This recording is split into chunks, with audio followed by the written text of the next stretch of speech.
आशियातील सर्वात श्रीमंत असलेल्या मुंबई महानगरपालिकेच्या तिजोरीत सध्या घट आल्याचा मुद्दा सध्या राजकीय कळीचा ठरलेला आहे।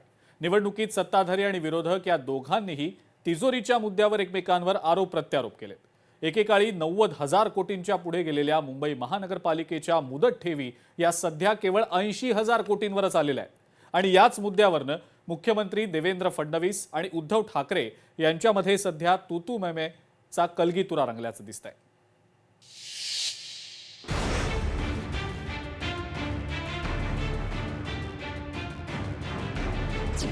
मुंबई महापालिकेची तिजोरी बनली राजकीय कळीचा मुद्दा।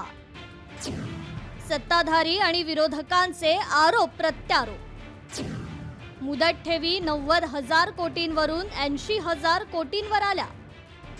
मुदत ठेवींमधील घसरण मुंबईकरांसाठी धोक्याची घंटा।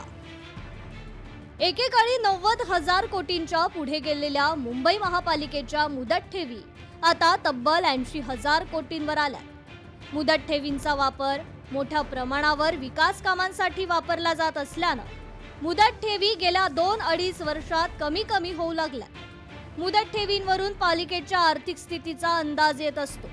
ठेवी कमी होत असल्यानं त्याची जबाबदारी आता एकमेकांवर टाकण्याची स्पर्धा राजकीय नेत्यांमध्ये सुरू झाली आहे। त्यांनी जे काल उद्गार काढले मुख्यमंत्र्यांनी हे खरं अशोभनीय आहेत। ठेवी या काही चाटायला नसतात। मला त्यांना सांगायचं तुमचं अगदी 100% बरोबर आहे। ठेवी या चाटायला नसतात, पण त्याचप्रमाणे त्या कॉन्ट्रॅक्टरचे बूट चाटून त्यांना वाटायला नसतात। त्यांनी पूर्णपणे संपूर्ण विल्हेवाट लावण्याचं ठरवलेलं आहे। कोरोना काळानंतर बांधकामाच्या अधिमूल्यात सवलत देण्यात आली होती, त्यामुळे मोठ्या प्रमाणावर बांधकाम क्षेत्राला चालना मिळाली। त्यात पालिकेला मार्च 2022 मध्ये 14,750 कोटींचा महसूल मिळाला होता। त्यामुळे पालिकेच्या मुदत ठेवी मार्च 2022 मध्ये तब्बल 90,000 कोटींच्या पुढे गेल्या होत्या। मात्र त्यानंतर या मुदत ठेवींना उतरती कळा लागली। विविध विकास कामांसाठी हा निधी वापरला गेल्याचा दावा पालिकेनं केलाय। वर्ष 2021-22 91,690 कोटी।